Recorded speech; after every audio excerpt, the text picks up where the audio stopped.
Good morning बच्चों। मैं शक्ति सिंह वर्मा आप लोगों के लिए ऑनलाइन क्लास उपलब्ध कराने वाला हूं। इस ऑनलाइन वीडियो में मैं रासायनिक अभिक्रियाओं के बारे में बताने जा रहा हूं। इसमें अगर इसे ध्यान से देखिएगा और अगर कोई कमी लगे या कोई भी कठिनाई हो तो हमें सूचित कीजिएगा, जिससे इसको आपकी कठिनाइयों को हम दूर कर पाएँ। तो देखते हैं हमारा टॉपिक क्या है। रासायनिक अभिक्रियाएं। रासायनिक अभिक्रिया क्या होती है? देखिए, रासायनिक अभिक्रिया जब दो या दो से अधिक पदार्थ मिलकर एक नया पदार्थ बना देते हैं या फिर एक से अधिक नए पदार्थ बना देते हैं, तो यह प्रक्रिया क्या कहलाती है? रासायनिक अभिक्रिया कहलाती है। इसका उदाहरण है जैसे हाइड्रोजन और ऑक्सीजन।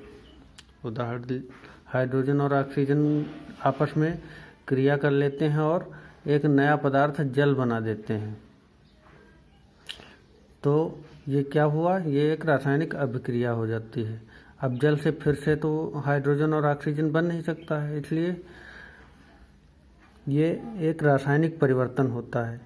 रासायनिक अभिक्रिया में देखिए बच्चों, हम जरा इसमें छोटे छोटे टुकड़ों में वीडियो डालेंगे, क्योंकि ज़्यादा लंबा वीडियो अपलोड होने में दिक्कत होती है। इसलिए छोटे टॉपिक में कुछ ही थोड़ी थोड़ी करके वीडियो अपलोड करते रहेंगे। तो यह है रासायनिक अभिक्रिया की परिभाषा हो जाएगी। ये उदाहरण हो चुका है। अब देखते हैं कि रासायनिक अभिक्रिया की विशेषताएं क्या होती हैं। रासायनिक अभिक्रिया को दो तरह के परिवर्तन होते हैं। जैसे एक होता है भौतिक परिवर्तन, एक रासायनिक परिवर्तन। ये कक्षा 9 में आप लोगों ने पढ़ा होगा। तो रासायनिक परिवर्तन में जब भी रासायनिक अभिक्रिया के फलस्वरूप परिवर्तन आते हैं तो उसको रासायनिक परिवर्तन कहते हैं। रासायनिक परिवर्तन को उल्टी दिशा में नहीं चलाया जा सकता, जैसा कि भौतिक परिवर्तनों में आसानी से किया जा सकता था। भौतिक परिवर्तन कैसे? अंतर समझ लीजिए। जब हम बल्ब जलाते हैं, बिजली का बल्ब सबसे आसान उदाहरण है इसका। बिजली का बल्ब जलाते हैं तो बटन स्विच ऑन करने के बाद वो बल्ब जलता है, यानी उसका रंग बदल जाता है। उसके बाद जैसे ही बटन यानी स्विच ऑफ कर देते हैं तो वो उसका रंग फिर से वैसे ही हो जाता है, यानी बल्ब बंद हो जाता है। लेकिन अगर ये तो भौतिक घटना हुई, इस वजह से इसको हम उल्टा कर पाए, यानी बल्ब को जला पाए और फिर से उसको बुझा सके।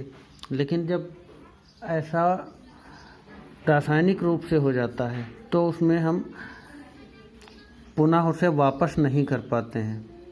यानी जो घटना घटित हो जाती है, नई चीज़ बन जाती है, तो उसको हम फिर से पुरानी चीज़ में बदल नहीं पाते हैं। भौतिक विधियों से तो कतई नहीं बदल सकते। तो ये इनकी विशेषता होती है रासायनिक परिवर्तनों की, कि भौतिक परिवर्तन जो होंगे वो वापस भी किए जा सकते हैं विपरीत दिशा में भी, और रासायनिक परिवर्तन विपरीत दिशा में नहीं हो पाते हैं। रासायनिक अभिक्रिया की कुछ और विशेषताएं हैं, जैसे अवस्था में परिवर्तन।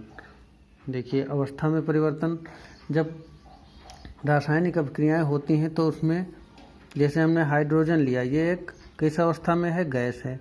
ऑक्सीजन लेते हैं तो ऑक्सीजन किस अवस्था में है? गैस में है। लेकिन इनसे अभिक्रिया करने पे क्या बना? जल। इसकी अवस्था कैसी होती है? द्रव यानी लिक्विड होती है। तो अवस्थाओं में परिवर्तन हो सकता है। इसी तरह से रंग में परिवर्तन हो सकता है। हाइड्रोजन और ऑक्सीजन का उदाहरण से ही देख सकते हैं कि इसका रंग कुछ अलग है। ऑक्सीजन भी देखने में हमें गैस रंगहीन होती है, और जब जल बनता है तो जल का रंग, उसका रंग अलग होता है। ऐसे ही अन्य अभिक्रियाओं में भी बहुत सारी रंगीन पदार्थों का निर्माण हो जाता है, जो पहले अभिकारकों में रंग नहीं होता है वो। और इसके अलावा और इसकी विशेषता होती है ताप में परिवर्तन। जब रासायनिक अभिक्रिया होती है तो उसमें ताप में भी परिवर्तन होता है, क्योंकि कुछ अभिक्रियाओं में ऊष्मा निकलने लगती है, गर्मी निकलने लगती है। इसका उदाहरण आप देखेंगे, जब चूना पत्थर डाला जाता है पानी में सूखा हुआ, तो वो एकदम से खौलने लगता है और पदार्थ गर्म हो जाता है। उस टाइम रासायनिक अभिक्रिया उसके और जल के बीच होने लगती है, इस वजह से वो गर्म होता है। ऐसे ही गैस का भी उत्सर्जन उसी में होता है, तो गैस ये भी एक रासायनिक अभिक्रिया का लक्षण हो सकता है कि अभिक्रिया में गैस का उत्सर्जन हो। तो ये होती हैं रासायनिक अभिक्रियाओं की विशेषताएं। अब ये रासायनिक परिवर्तन जो होते हैं इनको भौतिक विधियों के द्वारा पुनः वापस कतई नहीं कर सकते। तो इनमें भौतिक विधियां कौन कौन सी हैं, कुछ भौतिक विधियां जान लें कि कब परिवर्तन भौतिक रूप से होता है। जैसे वाष्पीकरण, वाष्पीकरण में क्या होता है, ये एक भौतिक विधि है। वाष्पीकरण की जो घटना होती है इसको हम रासायनिक परिवर्तन नहीं कह सकते। क्यों? क्योंकि वाष्पीकरण में जो जल होता है उसको खुला छोड़ देने पे वो वाष्प बन जाता है, और वाष्प को हम पुनः अगर एकत्र कर लें कहीं दूसरी जगह, वो वाष्प ना जा सके तो उससे पुनः जल बना सकते हैं। इस तरह से हमें पता चलता है कि वाष्पीकरण एक कैसी है, भौतिक विधि है।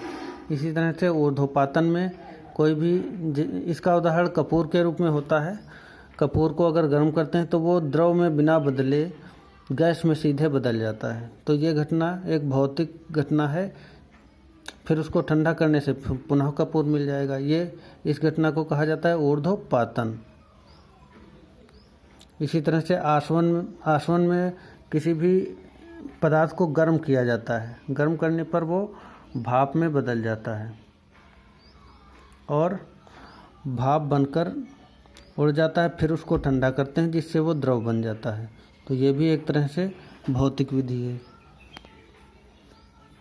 तो ये सारी भौतिक विधियां जो होती हैं, ये जो परिवर्तन होते हैं, ध्यान रखिएगा कि इनको हम रासायनिक अभिक्रिया नहीं कह सकते। अब हम कुछ अन्य उदाहरण अपने दैनिक जीवन के बताना चाहेंगे, जो दैनिक जीवन में हम लोग देखते हैं कि रासायनिक अभिक्रियाओं में उनको रासायनिक अभिक्रिया हम कह सकते हैं। वो रासायनिक अभिक्रियाओं के फलस्वरूप ही हमारे जीवन में परिवर्तित, हमारे आसपास के वातावरण में वो परिवर्तन मिलते हैं। देख लीजिए, पहला है भोजन का पाचन। जो हम लोगों को भोजन जो हम लोग करते हैं उसका पाचन अनेक हार्मोन्स होते हैं और पाचक रस होते हैं, यानी रस क्या, वो पदार्थ होते हैं जो हम लोग भोजन ग्रहण करते हैं उससे अभिक्रियाएं करके उसको छोटे छोटे सरल अणुओं में तोड़ देता है। ऐसे ही श्वसन जब हम करते हैं तो ऑक्सीजन लेते हैं, ऑक्सीजन कार्बन डाइऑक्साइड में बदल जाती है। ये एक रासायनिक अभिक्रिया के फलस्वरूप होता है। और श्वसन वैसे तो कोशिकाओं के अंदर होता है, जिसके बाद कार्बन डाइऑक्साइड हमारे फेफड़ों से निकलती है। ऐसे ही अन्य उदाहरण जैसे लोहे पे जंग लगना, लोहा खुला छोड़ देने पर वो अम्ल या नमी के द्वारा संचारित हो जाता है।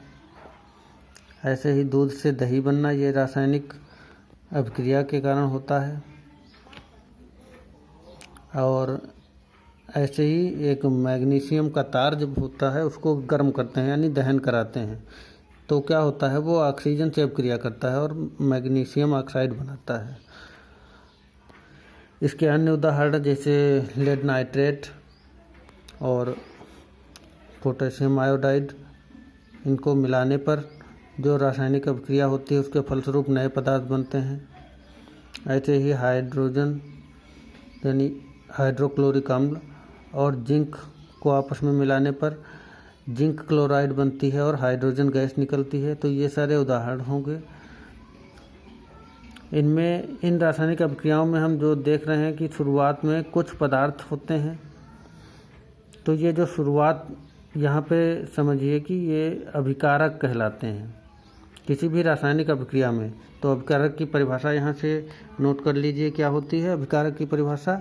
ऐसे पदार्थ जो किसी रासायनिक अभिक्रिया में भाग लेते हैं, ये शुरुआत में भाग लेते हैं, सब रासायनिक अभिक्रिया के प्रारंभ में भाग लेते हैं और नए पदार्थों का निर्माण करते हैं। तो प्रारंभ में भाग लेने वाले पदार्थ क्या होते हैं, अभिकारक। जैसे यहाँ पे हम उदाहरण देख सकते हैं, हाइड्रोजन और ऑक्सीजन मिला के अगर जल बनाते हैं तो ये एक रासायनिक अभिक्रिया हो रही है। यहाँ पे प्रारंभ किससे हो रहा है? हाइड्रोजन और ऑक्सीजन से। तो ये क्या होंगे? अभिकारक होंगे। ऐसे ही जो पदार्थ रासायनिक अभिक्रिया के फलस्वरूप बनते हैं, ऐसे पदार्थ जिनका निर्माण रासायनिक अभिक्रिया के फलस्वरूप होता है, वो क्या कहलाते हैं? उत्पाद।